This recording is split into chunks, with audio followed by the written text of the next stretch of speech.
Hello, everybody. Adam Savage here in my cave with a Christmas one-day build. I'm making a Christmas present, and it's going to take more than a day.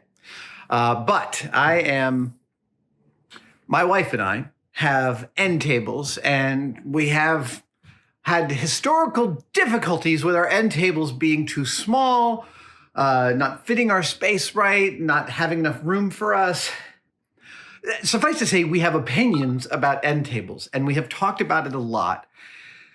And I am going to take that discussion and render it an actual opinion in a pair of end tables for our bedroom.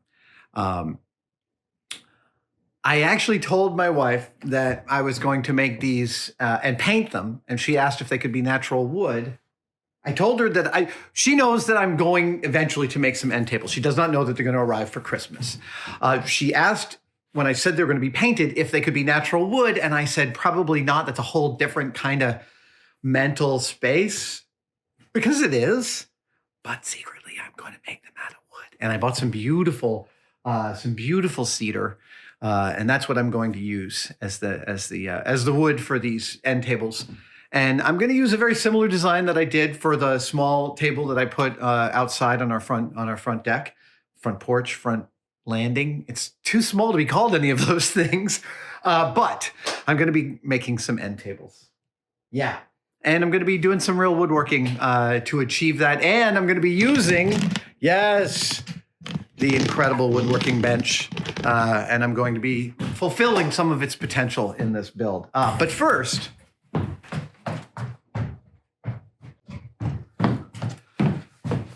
I have to make the legs, and that's why I have this giant piece of 6x6 cedar. I've got to make 8 legs. Oh, it smells so good. I've got to make 8 legs, so there's going to be a lot of cutting down on the table saw and the planer to make my blanks. And that's really what the whole first bit of this is going to be about.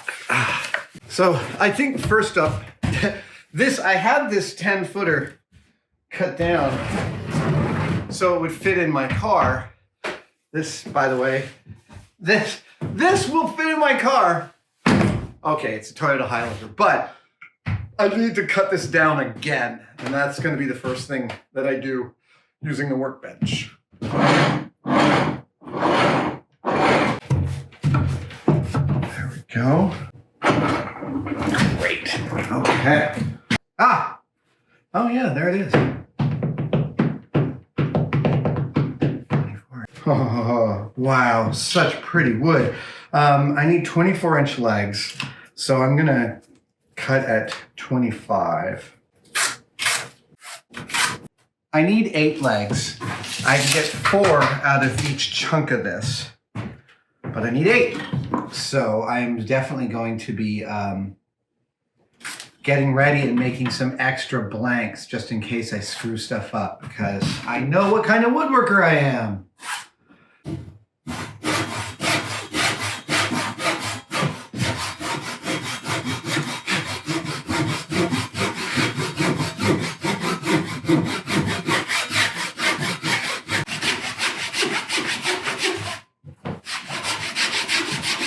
About a third of the way in. One of the things that I really like about the Japanese saw is that if you push on it, it doesn't cut as well as if you literally just let it do its thing.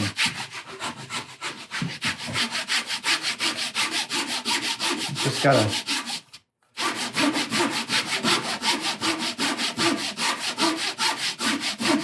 It is such a rhythm.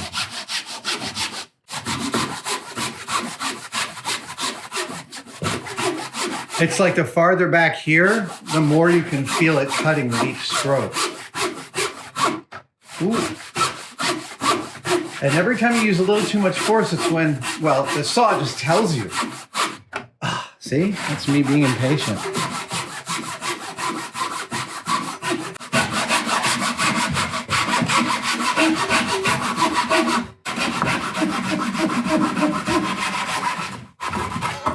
Ooh.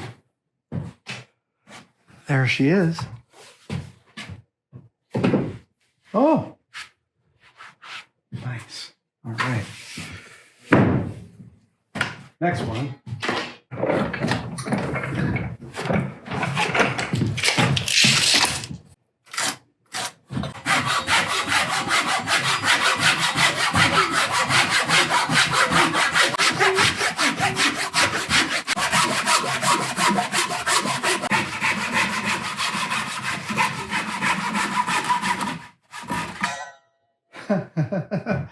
I love how that happens. Damn! It's perfect. It's 25¼ inches long. It's now incumbent on me to cut this into like that. So I'm gonna do that. Let's measure up to the center of the blade. It's going to be 2 3/4 minus. Yeah, minus a tiny bit. Minus a 16. I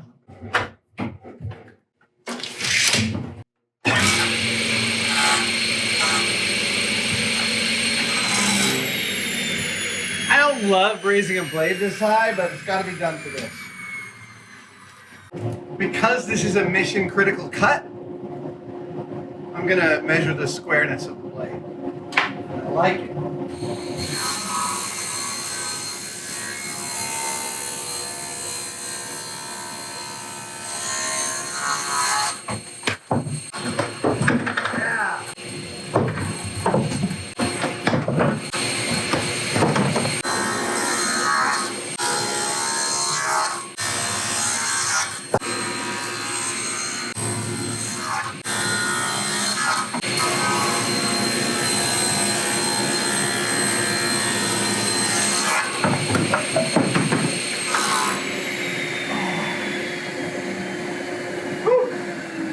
I love putting the blade back down after an exercise like that.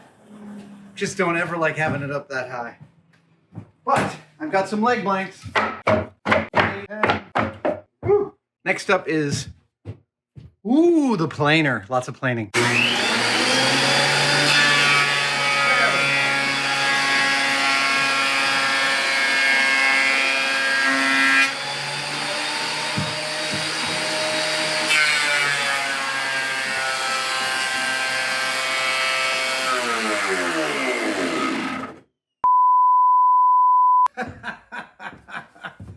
Popped a breaker. Okay, I have everything on different circuits now. We should be fine. I'm trying to get everything square first, and then I'm going to take it down from there.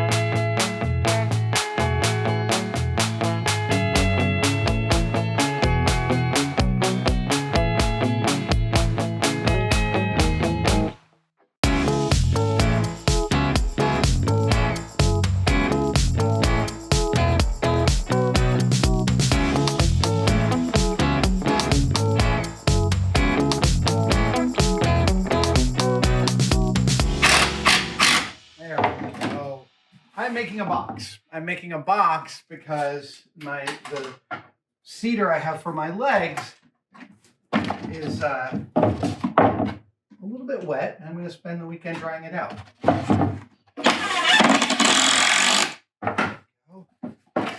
don't have to be too fancy about this.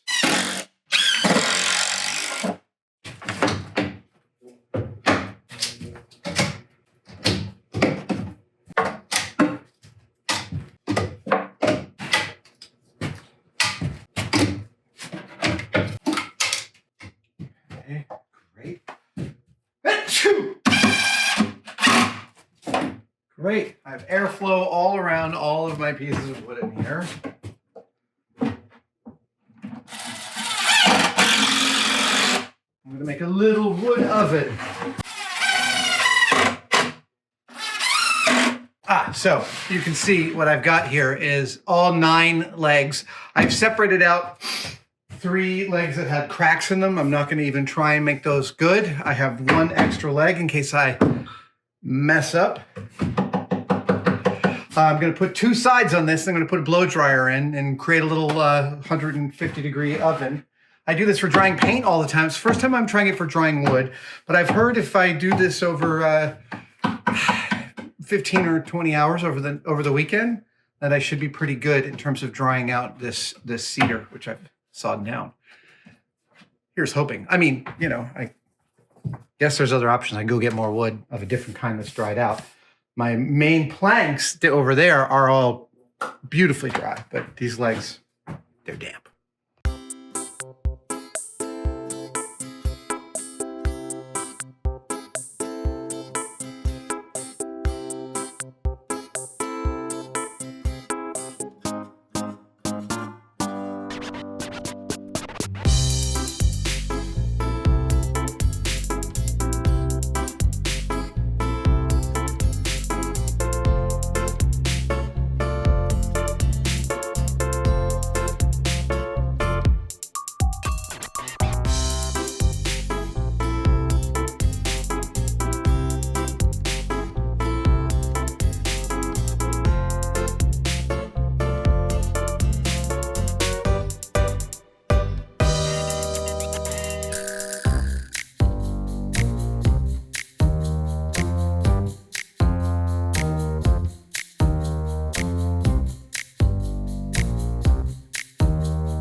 Well, the work on the end tables is proceeding really well. I have all of the end table slots cut out. So here's 1 end table's worth of milled slots. Yep, I know.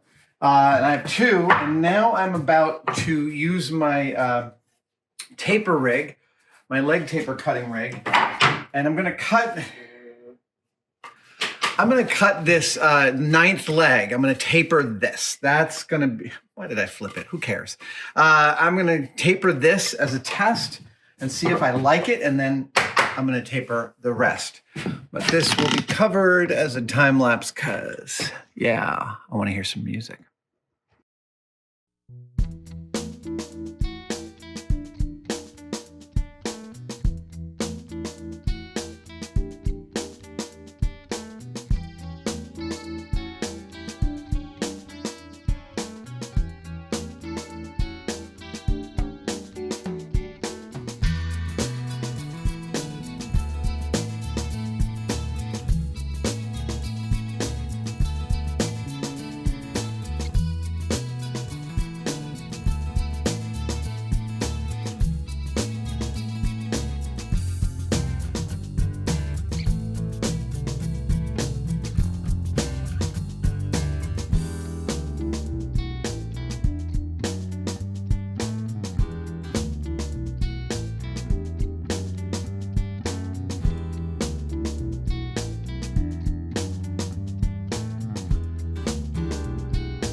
Well, this is momentous. I have two dry fit cabinets, two dry fit end tables sitting on my workbench. And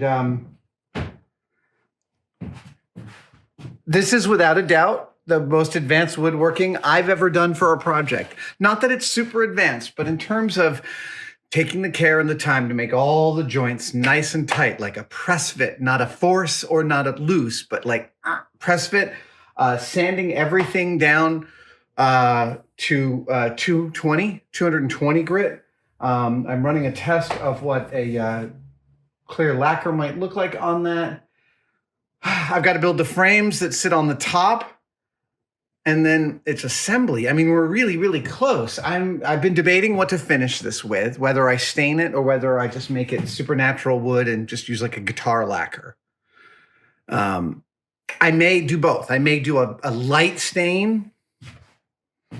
The problem with the stain is that I need to consult Mrs. Don't Try This, my partner, and I don't want her, I mean, she kind of assumes and knows that it's end tables, but I don't want to ask specific details. It takes away the magic.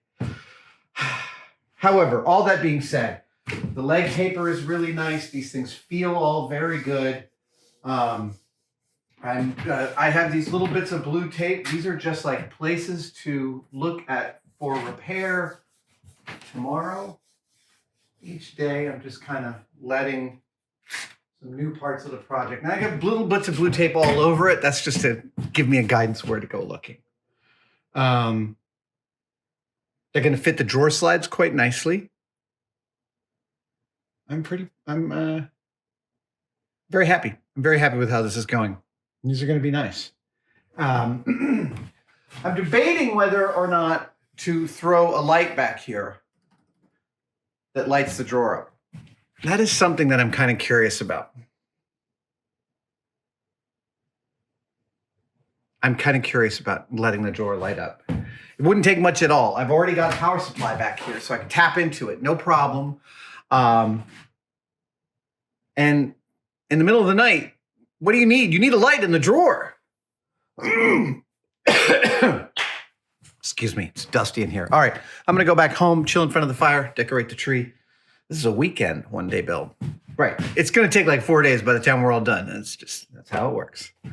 See you guys tomorrow.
Hey there. I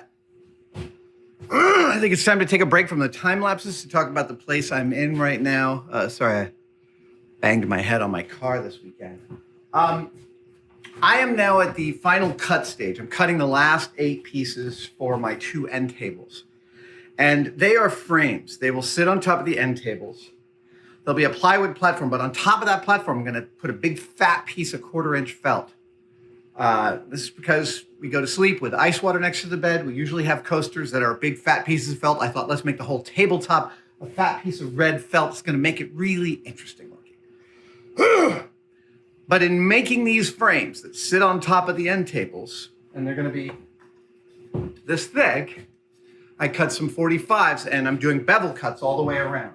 And now it's time for me to finally admit to the world how much I despise bevel cuts. I really do. I can't even tell you how many times bevel cuts have boned me over the years. I consider them to be almost insurmountable. So I'll show you what I did. Hang on just a second. This will all be clear in a moment. I went to my storage space and I picked up the Bevelator. Yeah, I'm breaking out the professional. I know in shop class we used a little saw guide. We made fine bevel cuts.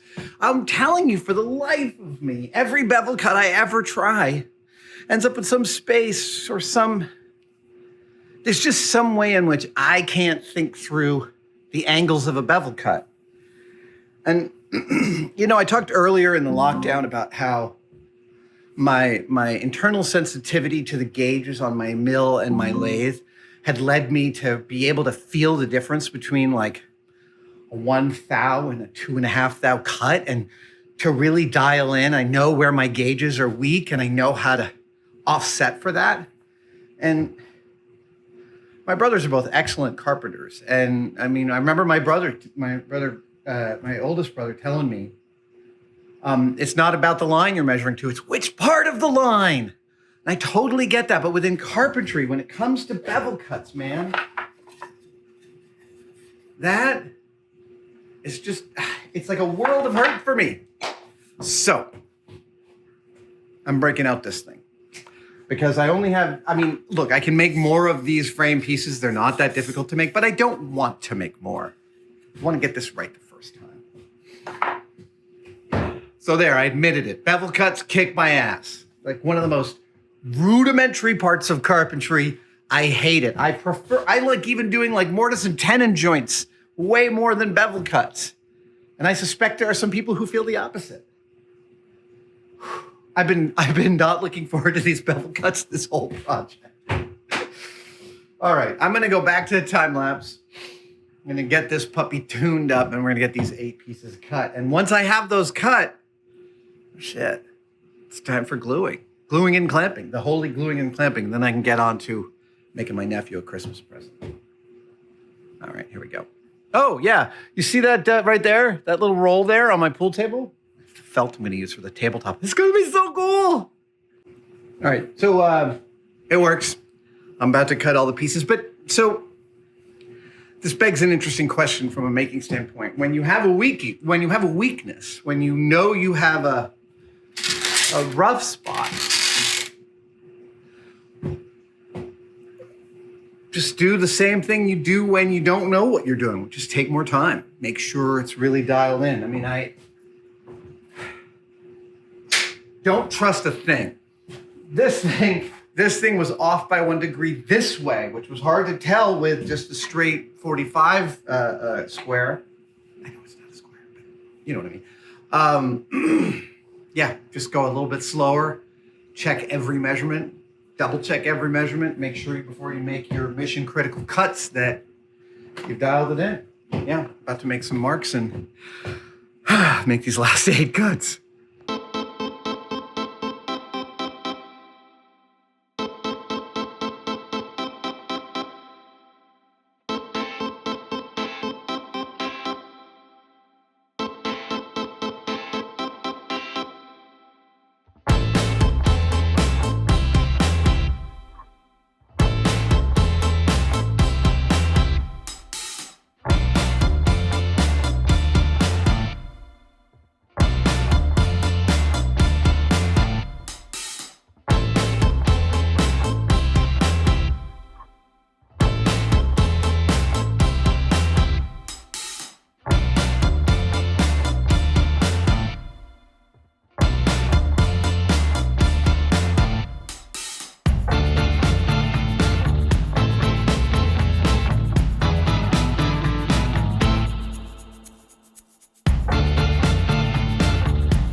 Well, so those are the two tops, and that's the two end tables. They are square, give or take. They're square. I just got to let them dry. Yeah, they're properly glued, all mortise and tenon joints, and should be pretty solid once they're done. I figured out the stain I'm going to use. I'm going to go with a light walnut stain on the cedar. I know cedars are usually for outdoor furniture, but I'm using it for indoor furniture. Just going to have to get used to that. And I found these beautiful mid-century drawer pulls. These are exactly kind of the craftsman style that I like. I'm not going with a full-on craftsman style. It's kind of a slight generic end table shape that I've gone for, but I think these will complement it nicely. Okay, I'm going to move on to another one-day build. But you're going to keep watching this one, and I guess in the next shot, I'll be taking some clamps off, and it'll be tomorrow. I'm excited. Okay. My end tables. I clamped them and glued them last night. I'm a fastener carpenter. I make lots of things with fasteners because I'm used to mechanical connections. I am not a fan of glue, as I have written about in my book and in a bunch of articles. But I'm making some furniture for my house for Christmas. And you know that because you're watching this video. In making this furniture for my house for Christmas, I decided to be traditional and just glue and clamp with mortise and tenon joints. And I'm about to pull the clamps off and see just how square everything is. I'm terrified.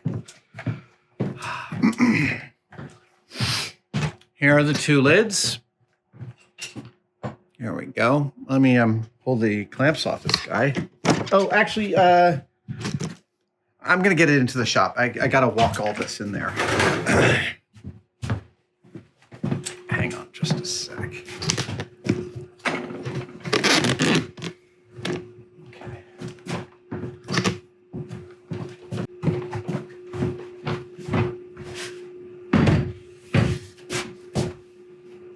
There's one.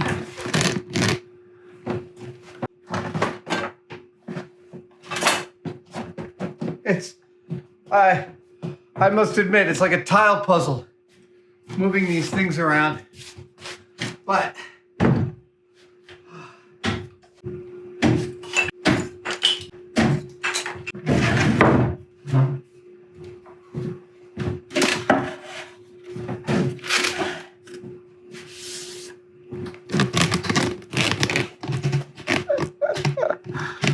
oh, it's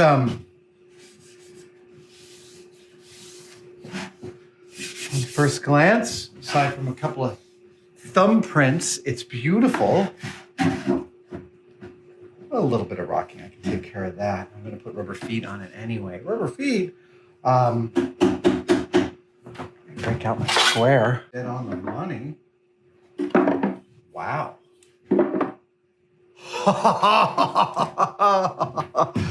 Wow. That is awesome. You know what? Sorry about slinging you all over the world. I'm going to pull the cap off. My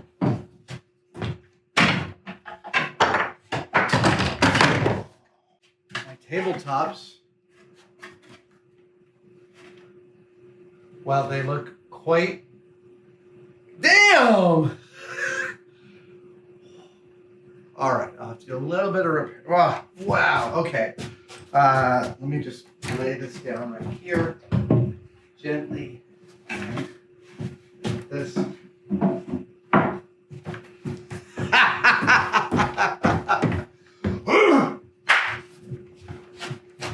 Whoa! So exciting, so exciting. I'm thrilled. Are you thrilled? I'm thrilled.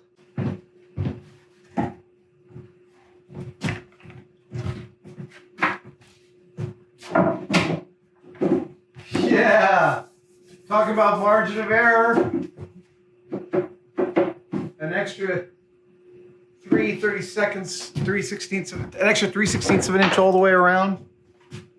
They're just great. I'm going to be screwing the tops down to the table so they're going to be dismantleable. I don't want to make it hard to work on them later. So yeah, this is the final build. Now I'm going to have to go in and add some runners down here for the drawer slides and build the drawers. And that's what we're going to do today. For the drawers, I found these lovely 14-inch soft close, full extension drawer slides. What do those things mean? Soft close means when you bring it close, it pulls itself that last inch, which is great. And I actually need to replace the drawer slides in my kitchen, my current kitchen, because it doesn't have those, and a couple of the drawers kind of slide out when you're not looking, and you got to put them back. And if you put them back too quickly, they bounce and then they slide back out. It's a whole thing. It's like the sixth sense in my kitchen. Full extension simply means that if it's 14 inches, then this extension is 14 inches, and that means you can get to the whole drawer. In order to seat these, they have to sit kind of like here.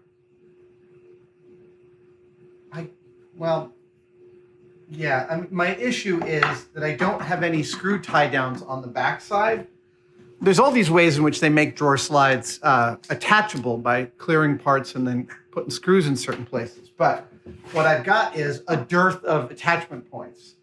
So I have planed down these chunks of wood to go in here. And I'm about to place 4 of those, glue them in, tack them in, and then I can put these in. Once I have these in, then I use that measurement to measure my drawer width. That's how I come up with that critical measurement. Yeah, it's a thing. I don't measure my drawers theoretically. I measure my drawers empirically.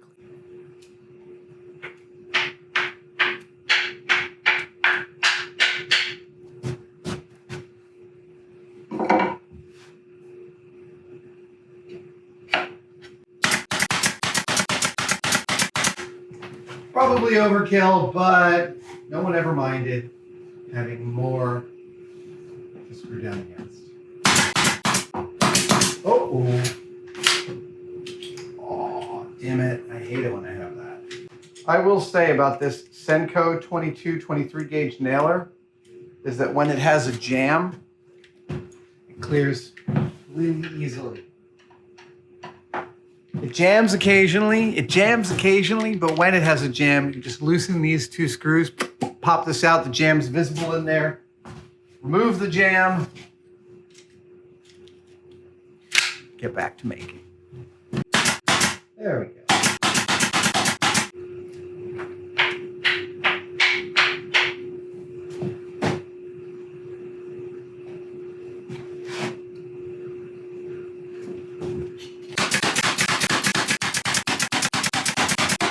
All right, the pieces are in.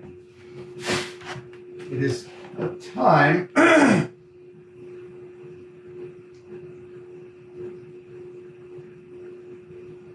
put in the drawers. So, yeah, put them in here.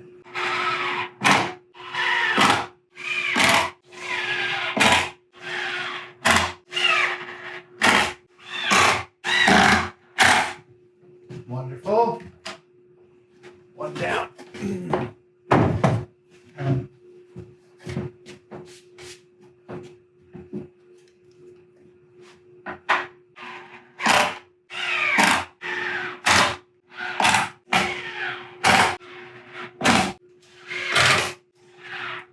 All right. Drawer slides are in. Now let's measure their internal distance.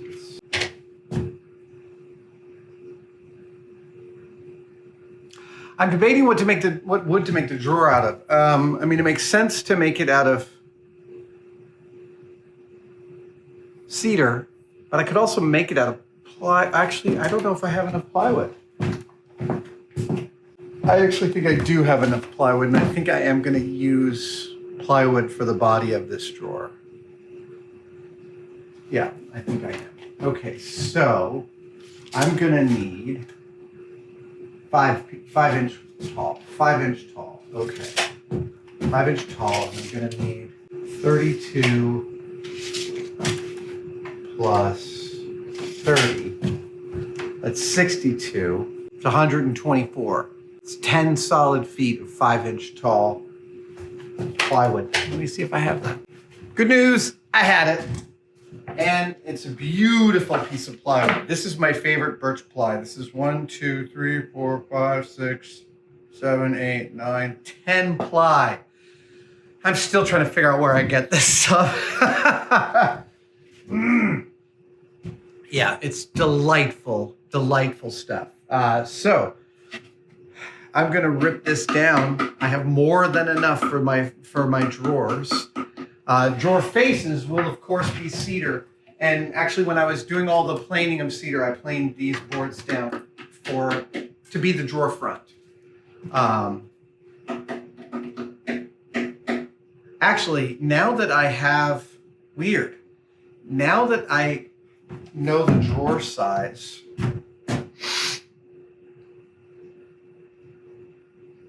I'm just going to do a couple things, but I'm close to staining, actually, is what I'm thinking about. I'm close to hitting these with a coat of stain, and that'd be good to do to let them settle before I start doing the clear coating. And I'm going to be clear coating them in separate pieces, drawers, tables, tabletops. Yeah, this is the whole set of things that have to dance around like candy canes in my head. I've cut the sides of my drawers. Now I'm going to cut the front and the back, but in order to do that,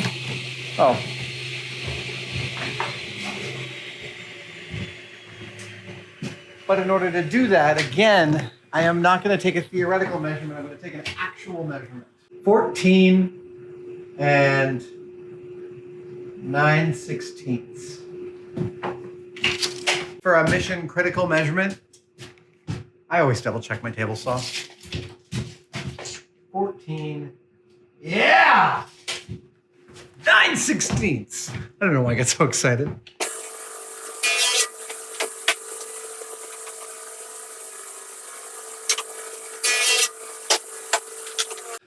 These freshly cut pieces of lumber all have little burrs on their edges. I'm going to take them down using my linisher here.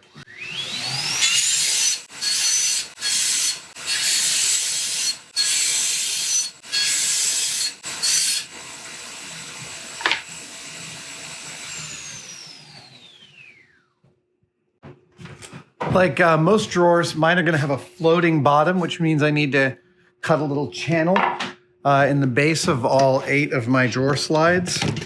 Sorry, my drawer pieces. So that's what I'm going to do. I'm just going to lower this. There we go.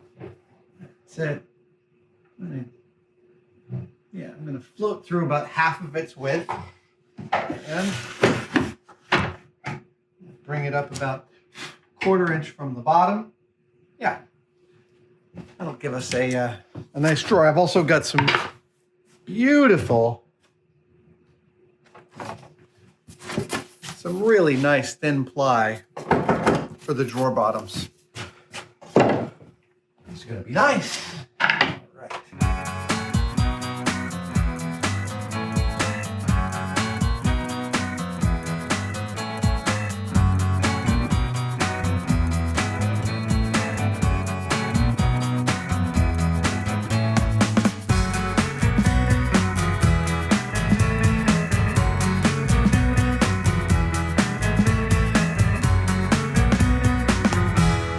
Time for the gluing. 13 and a half. 15 and 1/8 by 13 and a half. 15 and 1/8 by.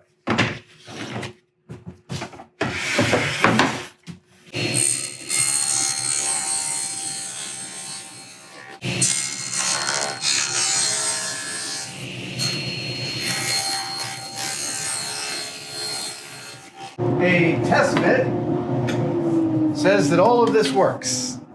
So, I guess it's time to break out the glue and start to put these puppies together. That's the one block that's that's the one piece that's gonna have a burr because it's cut against the grain on the outer veneer. That's all. Okay, so then.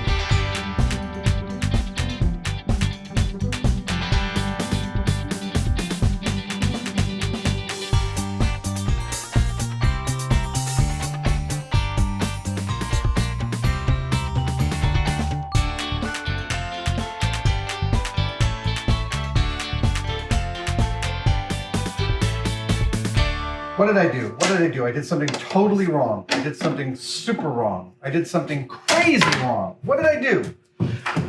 Ah, so many pieces.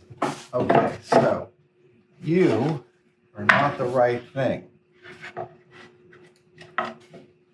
You're the back. Oh, right. Okay.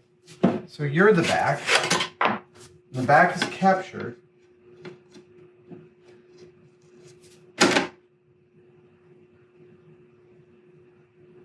I don't understand. What did I do? I just did this wrong. Oh! Ha! I used the wrong piece for the side. That's why it's wrong. Because I'm a dummy.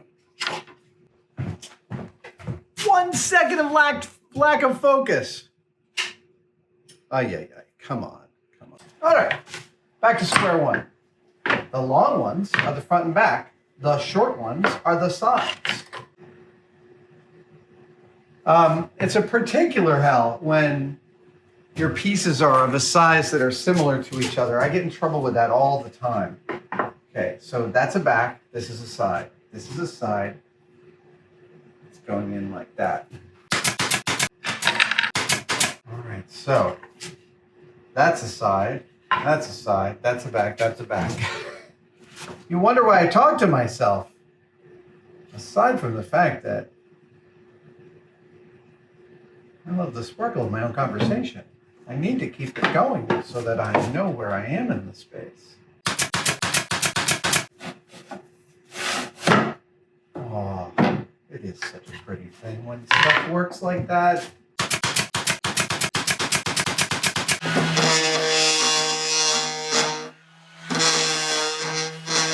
Second drawer.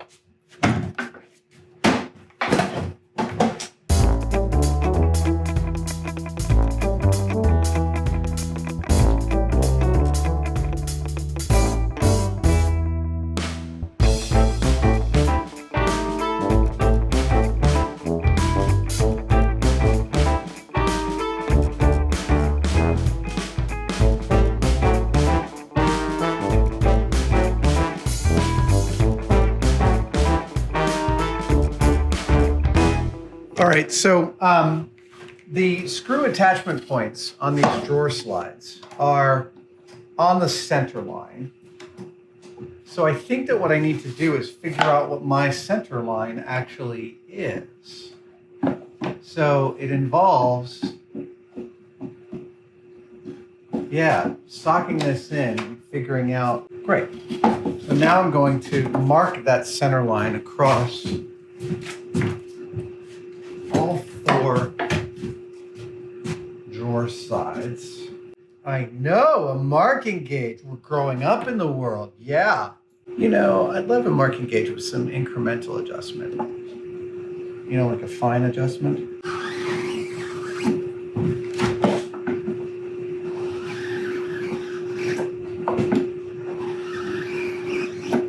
All I need to do is get this on the correct center line and get that butt end of our days and ways lined up. All right, same thing on the other side. Take me to the other side. Oh, we're so close to staining. Staining, which is the part of which I am actually going to be taking this thing apart again. Now, we're gonna do it.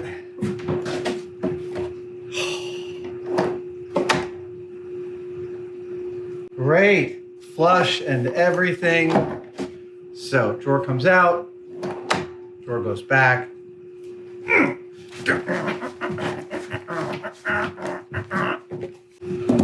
Same smell.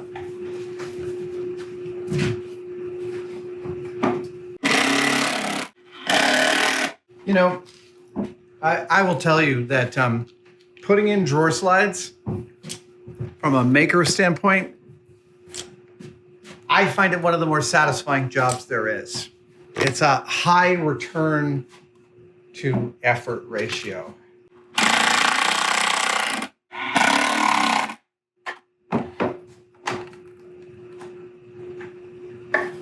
Also flush.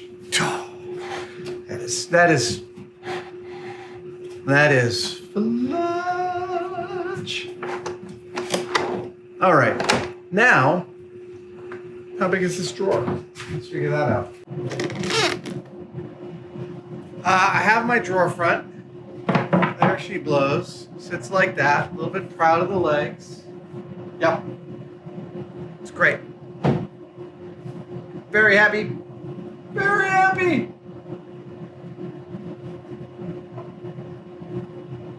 Yeah, this is awesome. So, this is just a sample test piece. I don't like its bi-color. I'm gonna cut these out of a bigger piece over here.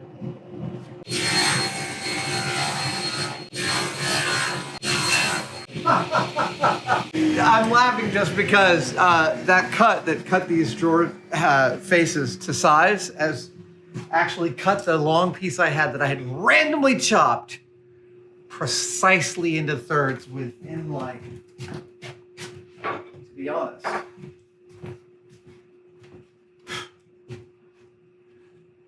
precisely into thirds. I mean, I'm feeling these out.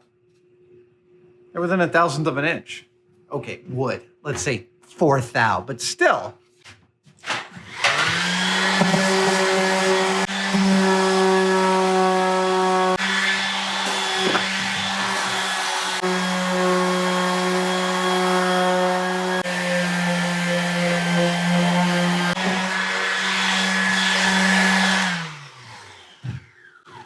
All right, now it's time to size these to the drawers themselves, and that is an interesting conundrum. Actually, no, it's not. I'm just gonna do it to the top there like that.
I can't remember. Did I tell you how I was going to cover these? I'm going to cover them in a red felt.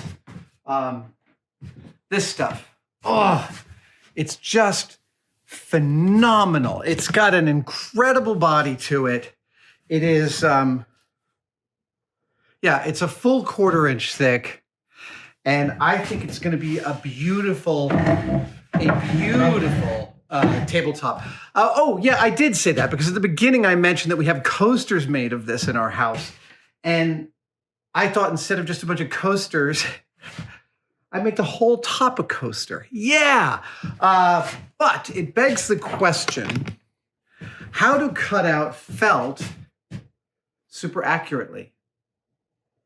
It's not easy because it moves. This is the issue with felt. It moves around as you're trying to cut it. And I'm going to show you how I want to cut this out. What I did was I cut out a piece of, I have this cheap 5-ply 1/4 inch. It's actually pretty good. I cut out a piece that is precisely the size that I want to fill. So if you'll see, it just fits, it socks right in there. It is super tight. And I built these tables accurately, so they're both the same. And then I have a bigger piece. So here's what I'm going to do. I'm going to lay this on here and do that and cut around it. But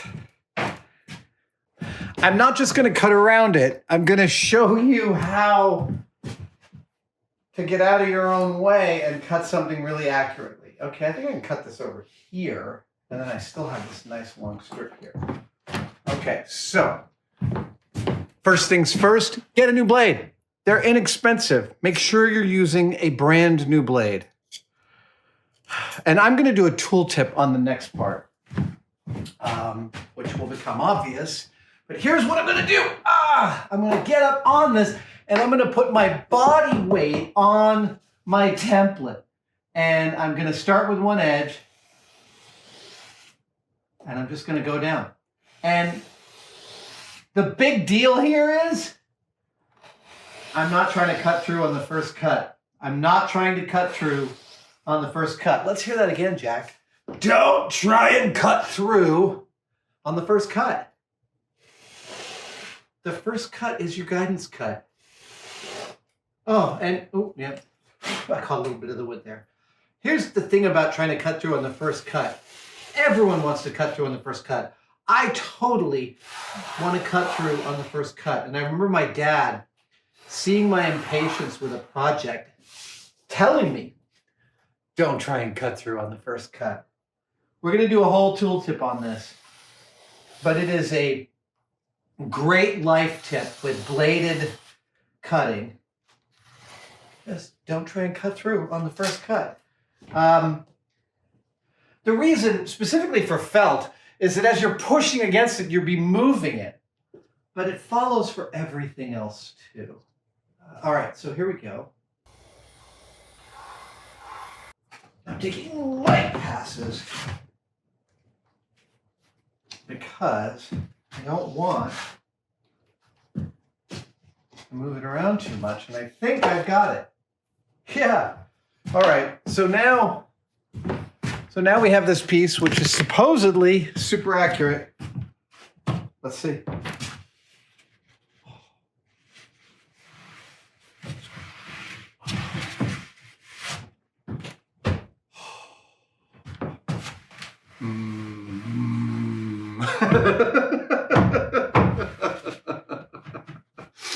Yeah, that is a right pretty tabletop for a bedside table. Damn, it's got even a little bit of a ledge. I'm very happy. Right now, all of this stained wood has to sit overnight and think about what it did. And then tomorrow I'm going to give it a couple coats of lacquer, guitar lacquer. I'm going to give it a little bit of a strong coat.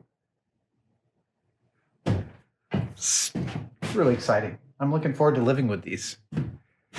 Overnight, the stain settled in to both end tables, and I think they look great. After going over a lot of different options for the finish, I have settled upon tung oil. This is a hardening oil.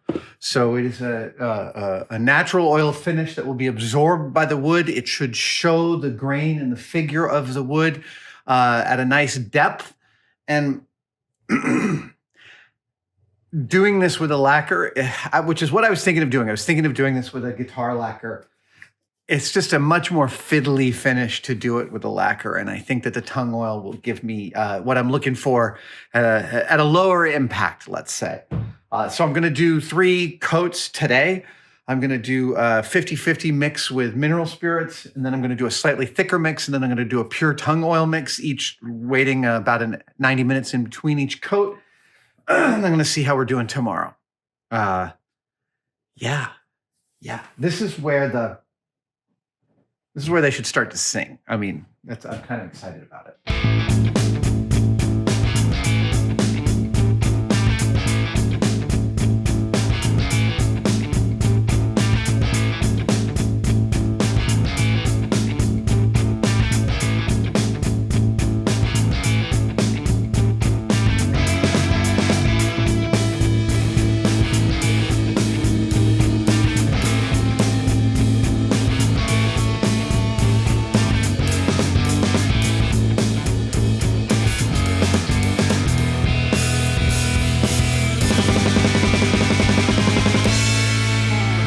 Wow, I look kind of crazy.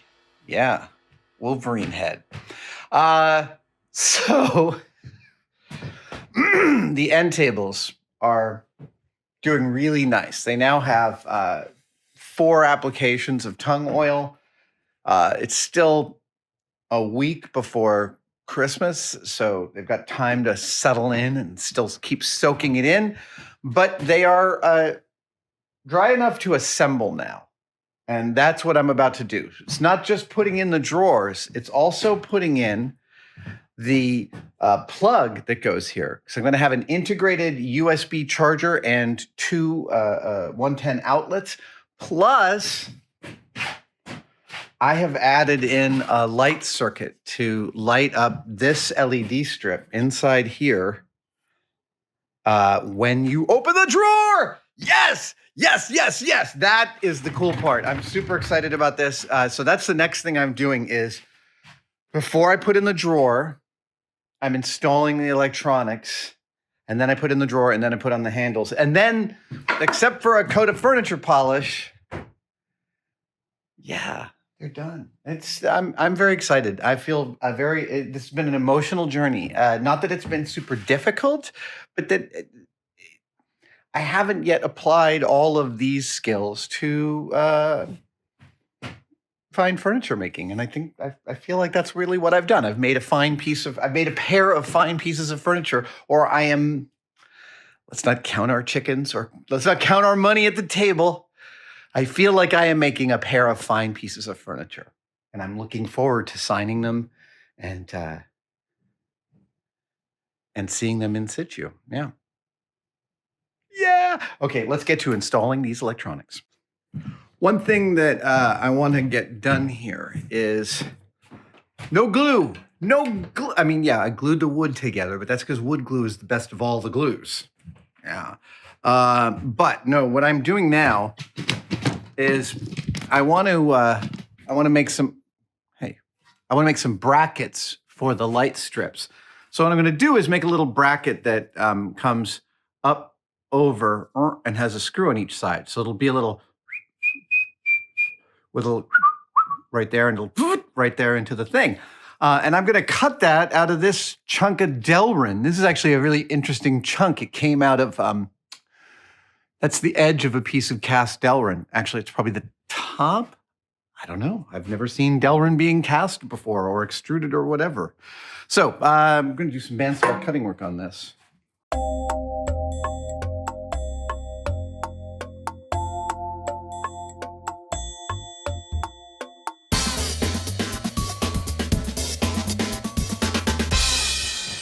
So now what I've got is this little bracket shape, but it's long. So I'm going to cut it into 4 little brackets, and then I'll put some screws on either side of the brackets. Yeah.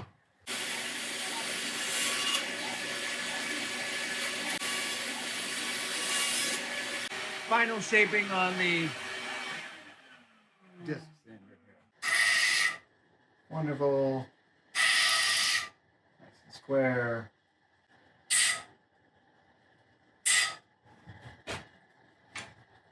All right. Here's how I'm installing. The light fixture goes here, bracket goes there. Yeah, see that? It's really nice. Nice and centered. Looks like a professional did it.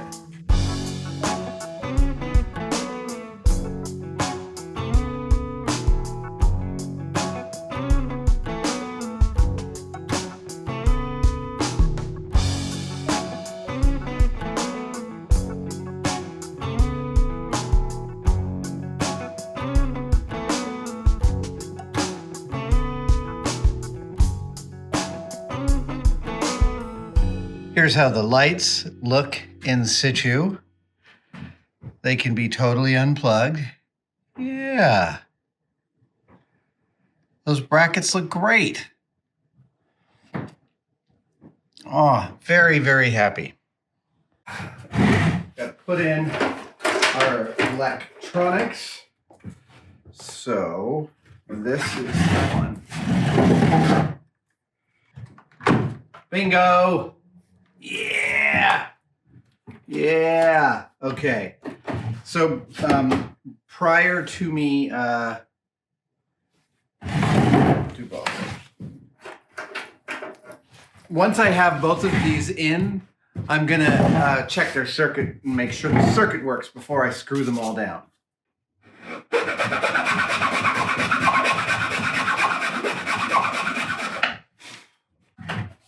That's it.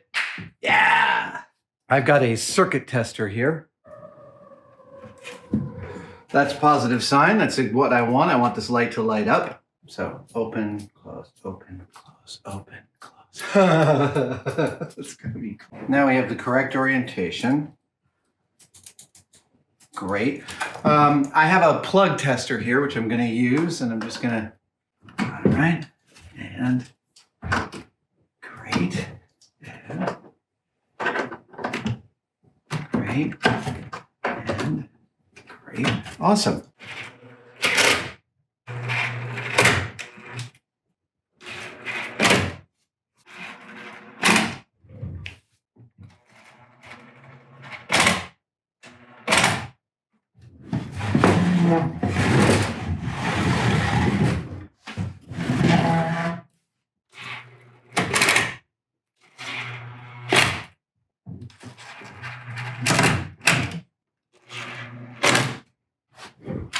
One more bit of strain relief to the back, and then it's time to put in the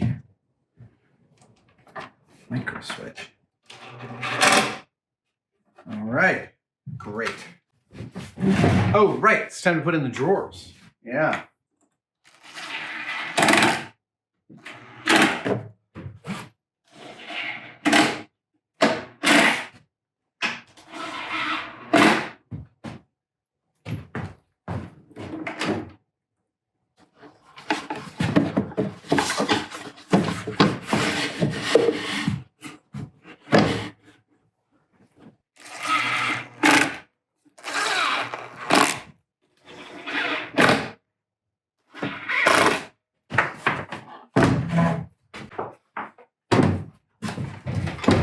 All right, I've made this little bracket to hold on to this micro switch.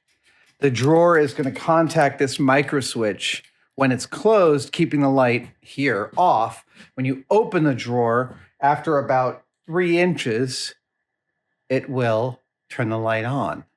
Yeah. So I'm just marking out where this is supposed to go. Right about there. Right about there.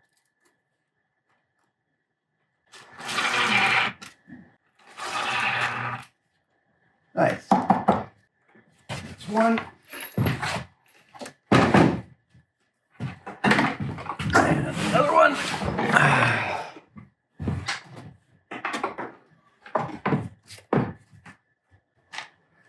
I just made these little brackets, these little standoffs. I just made them out of some extra cedar that I had from the gig, from making these. Nice and positive. Okay, so, yeah, all right.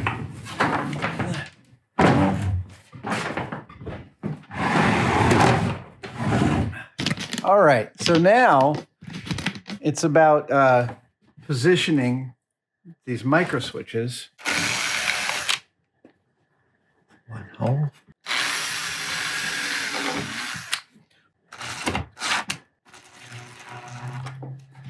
All right. Let's see.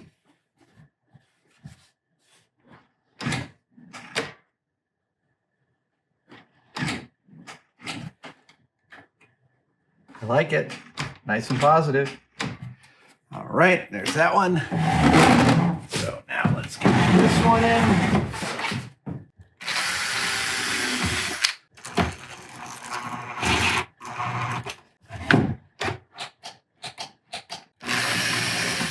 Okay, now I want to put in spade plugs that are exactly this long, right? That's how I'm going to do this. I'm going to, yeah, a little strain relief there. So what I've got here is, as part of my test circuit, this is the switch wire that interrupts the 110 from here to the LED light. It doesn't draw too much current, so I'm not worried about it being a light wire, but I made it way too long. So now I'm going to shorten it by a bit, about like that. And I'm going to add 2 new spade lugs there. And same thing with this one. Cut that. And strip off about 3/8 of an inch. Same thing here.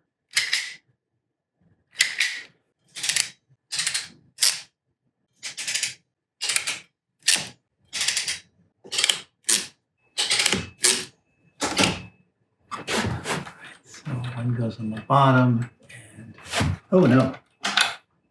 One goes on the very bottom and one goes on the top. And one goes on the very bottom. And one goes on the top.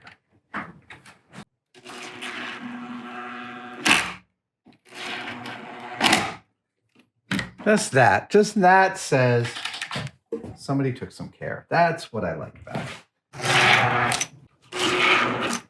Okay, let's just see.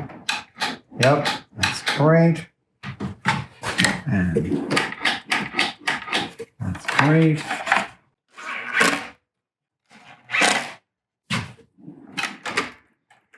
Oh, let's check the circuit. Why don't we? Yeah, let's totally check the circuit.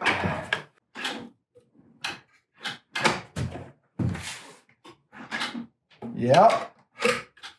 There we go. Nice. Same thing. Yep. Hey! Everything's working. Okay. Time to put the feet on. The agony of defeat. Ah!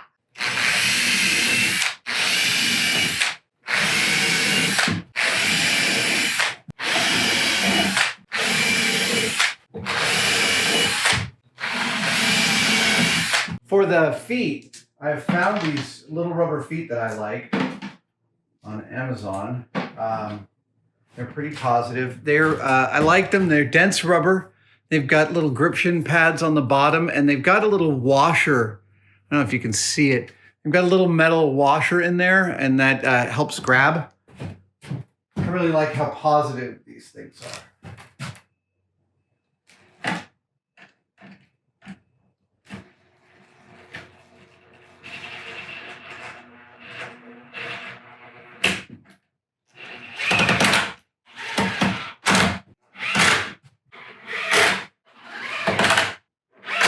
Proceeding pace. The tops. Gotta put the tops on.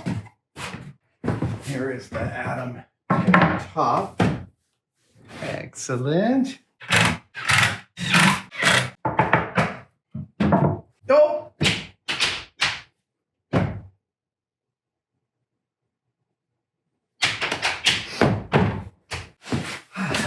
I'm gonna sign them.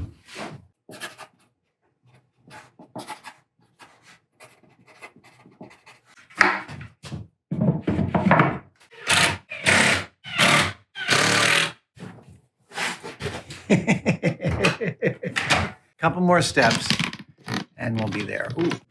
All right, handles. Get a handle on this situation. I I found these beautiful mid-century type bar, craftsman style bar holes. I've already drilled the holes, but these need some sizing.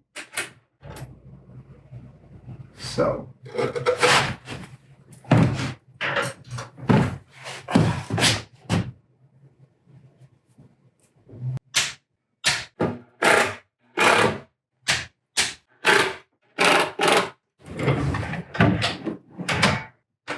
couple more steps. First step is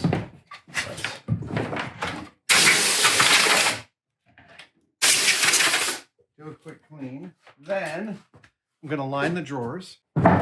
Yes, with the red felt. That is so freaking pretty. We'll do the other one here.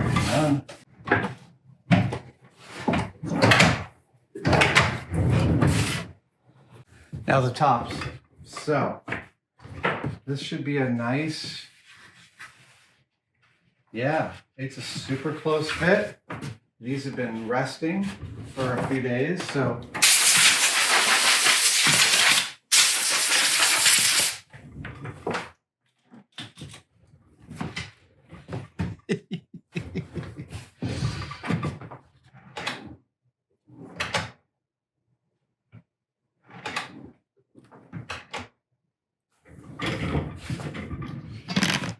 This has been another